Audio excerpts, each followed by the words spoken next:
Look, I'm not a Bitcoin maxi, but it's maxi season. I think there's a time to sort of put on your maxi hat and root for the dominance to go higher. Because the great thing is, if you're heavy Bitcoin during a time when the dominance is going higher, eventually that dominance is going to hit some type of like top. And then I like to convert to altcoins, at a time when the Bitcoin dominance is higher, because theoretically you can buy a lot more altcoins with that Bitcoin. As you saw in 2018, right? It's going to set up incredible opportunities on altcoins. I mean, incredible opportunities.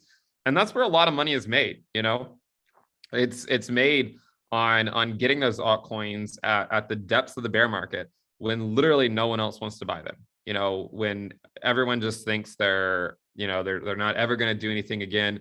That's where you buy. When viewership is down a lot, that's when you want to buy. And that's why I'm trying to tell people, like, look, this time in the market is certainly not fun, but if you stick around, it's really the bear market and the accumulation phase that follows, which is that's where all the real money is made. The people that did well in 2021 were not the people that bought in 2021. It was the people that bought in 2018 and 2019 and 2020. They were the ones that did well in 2021. So if you want to be the people that does, the people that do well in, say, 2024, 2025, you got to be the one that's going to have the courage to stick around when no one else wants to. Welcome back, everybody, to Altcoin Daily. Smash that like button, because today we have YouTube OG, highly respected analyst and YouTuber in the space, Benjamin Cowen, into the cryptoverse. He's a nuclear PhD. Ben, how are you doing today? Pretty good. Thanks for having me. I always enjoy coming on you guys' channel. And I know you called me a YouTube OG in crypto, but you guys were there before I was. So you guys are the real OGs, I think. Thank you, Benjamin. Thank you. Yes, you were there with us. Many people watching right here, right now, were there with us back in the day. And we started in a bear market, and seemingly we're making this video in a bear market again. Yep. I guess my first question. Yeah, Benjamin, what's up? No, I was going to say, I mean, yeah, it's true. The bear market has a way of coming back every few years. And yeah, we find ourselves in it. And, we also both know eventually we'll get out of it. That's right. And I guess my first question, before we jump into some charts, because I know you have a lot of proprietary charts you're going to show us that maybe a lot of people haven't seen. My first question to you, however, is, are you just as excited about crypto today, June 2022, as you were when you first got into it back in the day? Yeah, I think every cycle I get more excited about it, because there's more, I have more confidence, that it's going to be the next big thing, because it continues to prove itself over and over again.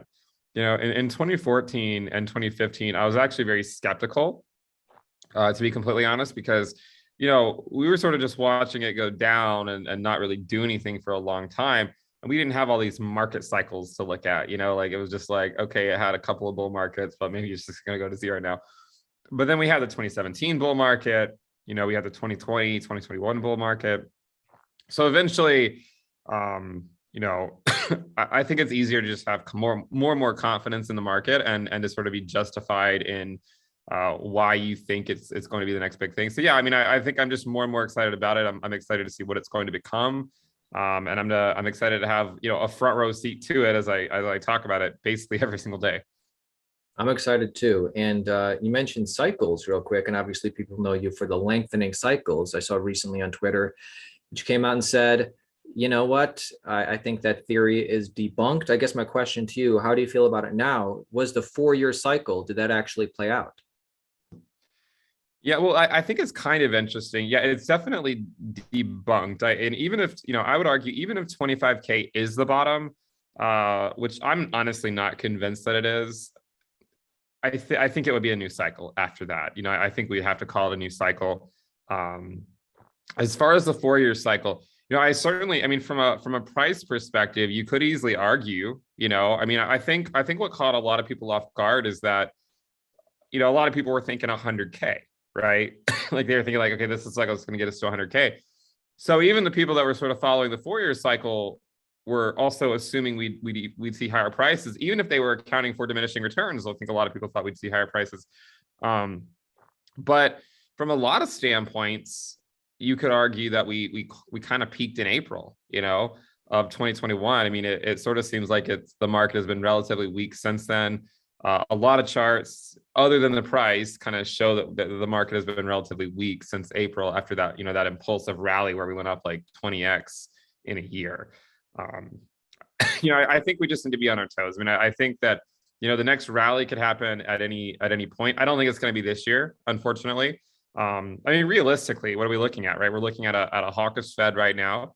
Risk off markets, they'll probably pivot next year just in time for the next Bitcoin halving, So, I mean, it's basically like just get prepared for that. And I mean, you probably have the next like at least 12 months just to get ready for it and to figure out how you want to be positioned and just ride it up no matter exactly when it occurs. It doesn't really matter. I agree with that. I think definitely, I mean, within the crypto space, the Bitcoin having, that's a huge catalyst, and that'll, be right around the time everything's probably settled or maybe even trending up. And you say maybe like you said, the end of this year, next year, when the Fed pivots, I think definitely by the next US election, where they're going to want to, prove to the people that things are going well. Anyways, Benjamin, you have some charts to show us to give us a better understanding of the markets today. Yeah, so one of the things I've been talking about a lot recently, and you're probably going to be more familiar with this than a lot of people, because you lived through the Bitcoin bear market, and you also were making videos during 2018, when a lot of people had no interest in making videos, and you saw what happened to altcoins in 2018. They dropped a lot, and not just their USD valuations, but it was their Bitcoin valuations that got incredibly wrecked during 2018. So my sort of thesis right now in the market is that, yeah, I mean, it is a bear market, of course. But Bitcoin is in this phase right now where it simply doesn't matter what direction it goes. If it goes up, down, or sideways, the dominance is going to go higher, more than likely, right? And the reason we can look at that and come to that conclusion is because it was on the first lower low of 2018, right? In June of 2018. If you remember, it was in June of 2018 where the dominance of Bitcoin really started to shoot up. So if we go look, just very briefly over here at the dominance, June 2018, you can see that's really when the dominance moved from 42%, which is where we just started to move up from, all the way up to about 62%. So what's interesting about that time in the market for Bitcoin, from like June until September of 2018, which would more or less correspond to like May through August of 2022, because I think you could argue we're 1 month ahead, is that the dominance went up. But what's weird is that, and I'm sure you remember this, Bitcoin didn't do anything during that time. Like it basically just stayed at like, at like $6,000 for like 4 months straight. And despite the fact that it didn't do anything, the dominance went so much higher, is because I think people were tired of, they were tired of not owning enough Bitcoin, and people were just sort of going from alts back to Bitcoin and really just consolidating back into that. So I think the dominance is likely going to go much higher than where it is today. And I think the reason why sort of realizing that and accepting it is such a useful thing is because you don't really have to guess if 25K is the bottom or not, right? Like, it doesn't matter. It's just, from my perspective, it's just time to be heavy Bitcoin. Regardless of what Bitcoin USD does, alts are likely going to get wrecked against Bitcoin for months to come. Bitcoin could be at 30K in 5 months, and a lot of altcoins are likely going to be a lot further down than Bitcoin. So I think it's time for people to, to really focus on the blue chips. And I mean, that's basically, Bitcoin is the least risky one, and to recognize that, altcoins are going to they're going to remain relatively high risk for a while until Bitcoin has more convincingly bottomed. And again, even if it has bottomed, what did we see in 2019 with Bitcoin, right? You still saw the Bitcoin dominance go up, even in a Bitcoin sort of mini bull market. So I think what's more likely than not is going to occur is we're going to have a few months of the Bitcoin dominance going up. It might level off for a little while. Then maybe in 2023, we'll see it go up again. And then after the next Bitcoin halving, we might see it go back down, have another alt season, rinse and repeat over and over and over again. But that's more or less what I see going on with the Bitcoin dominance right now. So the Bitcoin dominance right now is 48%. And how high do you think it could go? It's an interesting question because I think in May, I thought it would reach 45%, and it actually overshot that. I was actually surprised because it basically finished May at almost 47. I'm thinking that within 2 months, it'll probably be close to 55% is my guess. I do think that, in 4 or 5 months, we'll get to a point where it sort of levels off a little bit for a while. But I'm thinking we could hit 60% this year. I do think we can hit 60% this year. I think the one thing that I think is the biggest question mark on the Bitcoin dominance is it in a downtrend or is it not? And I've always, sorry, I have a cough. I've always sort of thought that it was in a macro downtrend, Mm-hmm. But this most recent cycle kind of puts a question mark on that, because we didn't actually go lower on the Bitcoin dominance. So, one could argue that it's not even necessarily in a downtrend, like maybe it's converging to something, right? And we'll figure out where it converges to. But I think that we'll probably see 60% sometime this year. 60%. So that's at least or about 12% jump. And yeah, altcoins can definitely get drained like we've seen before. Now, I guess my question is, Ben, people know that you've always been kind of bullish on, select few more, reputable altcoin projects. Are you turning into a Bitcoin maximalist? I mean, wouldn't you say that altcoins in 2022, many of them are in such a better place than 2018? Oh, for sure. I mean, look, a lot of them are. I mean, in 2018, there were a lot of, just like ICOs that weren't really worth anything, So I do think they are in a much better place. And I think a lot of the altcoins will not see as much downside. But there's also a lot of worthless altcoins out there too that have no fundamental reason why they should be as valued as highly as they currently are.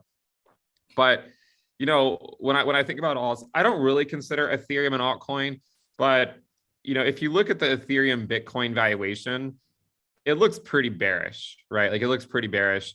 And when I think about this, to me, this looks like some type of, as we're all familiar by this point with Wyckoff distribution, right? I mean, like you couldn't go anywhere in 2021 without hearing about Wyckoff distribution, right? Or Wyckoff accumulation.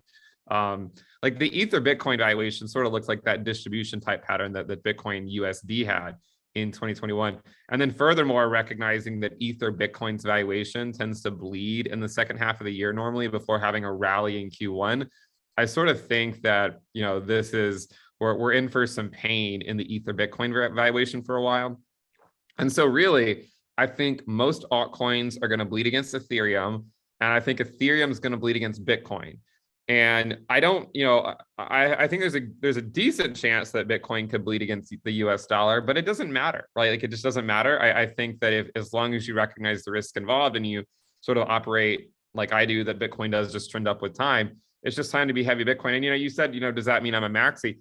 Look, I'm not a Bitcoin maxi, but it's maxi season. I think there's a time to sort of put on your maxi hat and root for the dominance to go higher, because the great thing is if you're heavy Bitcoin during a time when the dominance is going higher, eventually that dominance is going to hit some type of like top. And then I like to convert to altcoins, at a time when the Bitcoin dominance is higher, because theoretically you can buy a lot more altcoins with that Bitcoin that you were just sort of holding everything in Bitcoin for a while. Not every altcoin, some altcoins outperform.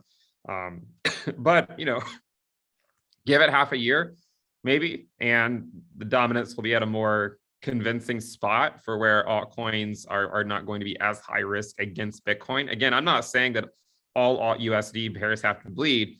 I'm mainly bearish on the alt Bitcoin pairs, right? So I want to be clear, like if Bitcoin rallies back to 40K, you're going to see alt USD pairs do well. My argument is that alt Bitcoin pairs are going to bleed no matter what, right? So I'm not really bullish on any altcoins right now. I think they need to bleed back to Bitcoin for a while. But eventually, I mean, like for instance, let's go look at ADA Bitcoin really quick. If you look at this chart, it actually tells a fairly convincing story. This on the ADA Bitcoin chart, this was basically the ADA USD bottom in December of 2018. But it wasn't the ADA Bitcoin bottom. Okay. So, I mean, if ADA were to drop another 50% against Bitcoin, then you could start to argue that might represent a market cycle bottom for ADA, right? And that could just mean that Bitcoin washes the altcoins out for a while. Like it goes to 40K or 35K, dumps to 25K. If it just does that for a few months, it's going to make these alts bleed against Bitcoin. And that's going to set up, as you saw in 2018, right? It's going to set up incredible opportunities on altcoins. I mean, incredible opportunities. And that's where a lot of money is made, It's made on getting those altcoins at the depths of the bear market when literally no one else wants to buy them. When everyone just thinks they're not ever going to do anything again. That's where you buy when viewership is down a lot, that's when you want to buy. And that's why I'm trying to tell people, like, look, this time in the market is certainly not fun, but if you stick around, it's really the bear market and the accumulation phase that follows, which is that's where all the real money is made. The people that did well in 2021 were not the people that bought in 2021. It was the people that bought in 2018 and 2019 and 2020. They were the ones that did well in 2021. So if you want to be the people that does, the people that do well in, say, 2024, 2025, you got to be the one that's going to have the courage to stick around when no one else wants to. So that's the phase that we're in right now, right? Stick around when no one else wants to. And I don't think you'll regret it. I really don't. I don't think you'll regret it at all. It's just, enjoy your summer, right? Enjoy your summer. And, we have plenty of time to get through this. Totally. I love that perspective. You mentioned that 25K Bitcoin might be the bottom, and Bitcoin is certainly 25,000. Yeah, sorry. Yeah, 25,000 might be the bottom for Bitcoin. Certainly, it's dropped a significant amount since 69K top. But what do you think is the worst case scenario for Bitcoin? Yeah, so I would say 25K could be the bottom. I don't like, if you force me to say whether I think it is or not, I would say it's probably not. One of the things you'll notice with Bitcoin bear markets is that it was never the first lower low that was the bottom. It was the second one, right? So like in 2014, it wasn't the first lower low that was the bottom. It was the one that came a few months later. In 2018, it wasn't the first lower low that was the bottom. It was the one that came a few months later. And so I would say there's a good chance that 25K is not the bottom, but after every single first lower low, we had a relief rally, right? So every single time we ended up getting a relief rally. So if we get a relief rally back up, I would caution people before assuming that means that, before they think that means 25K is the bottom. If we get one more leg down, what I'm looking at really is things like the 200-week SMA, right? The regression band, and looking at where that is and saying, what, normally we bottom around those levels. So look, my guess, if I had to guess, is the bottom is probably somewhere, I don't know, like 16, 17, 18K or something like that. I don't really know for sure. But there's enough reasons to think we could dip below 20K on some type of like massive capitulation wick. Remember, bear markets are irrational in the same way that bull markets are irrational. We could go lower than we should just because people are selling the bottom, right? And you just get a liquidation cascade. Another thing that I'm looking at is this. I've created this like indicator dashboard where it has like price metrics, on-chain metrics, and social metrics to give you and then I take a summary of that. And what I'm looking at here, and you can see I have how everything weighted, all like the MVRV score, the Peel multiple, terminal price, market cap, thermocap, transaction, everything, right? And I look at where it currently is, and look where we are, right? I think from a excuse me. I think from like a market cycle perspective, we could go down further for sure, right? Like we could easily go further down before. Sorry. Are you sick, Benjamin? I am, yes. Feel better. We could easily go further down before finding a bottom, but you should also recognize that this risk is dropping regardless of whether the price does, because the on-chain stuff is dropping, the social risk is dropping. So like in 2018, you can see it was dropping quickly, even though the price of Bitcoin was going sideways. So it is dropping quickly. If this goes down to say 0 to 0.1, I would probably say there's a good chance that's the market cycle bottom, whatever price that corresponds to. Is this a free app that you put out, or do people have to join your... No, but I mean, I talk about this stuff on my channel. So I mean, they can find this stuff on my channel. Subscribe to Benjamin's channel, his Twitter and YouTube channel linked below. Benjamin, one of my final questions for you is, it's kind of a two-parter. One, what do you think the next Bitcoin cycle top will be, relatively speaking? And are you more, obviously not counting the next few months, are you more bullish on Bitcoin going forward or Ethereum? Yeah, so my guess is the next cycle top is where a lot of people probably thought this cycle top was going to be, probably between 100 to 200K, honestly, right? Like, I mean, we have to respect diminishing returns. But one nice thing about diminishing returns is theoretically it means diminishing losses too. So maybe the bottom won't be quite as bad.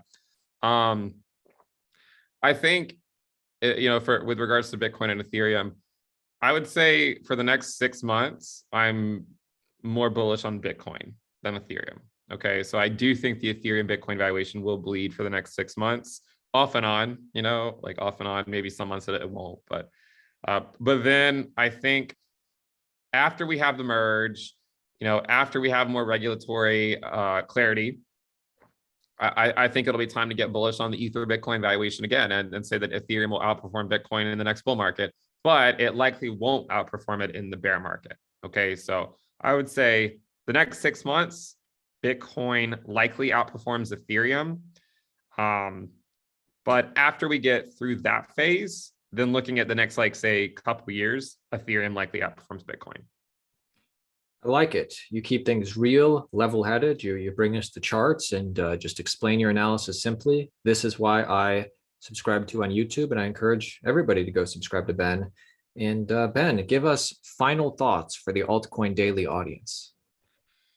Yeah, well, first of all, if you're watching and you were sitting here from my channel or my social stuff, make sure you guys subscribe to Altcoin Daily as well.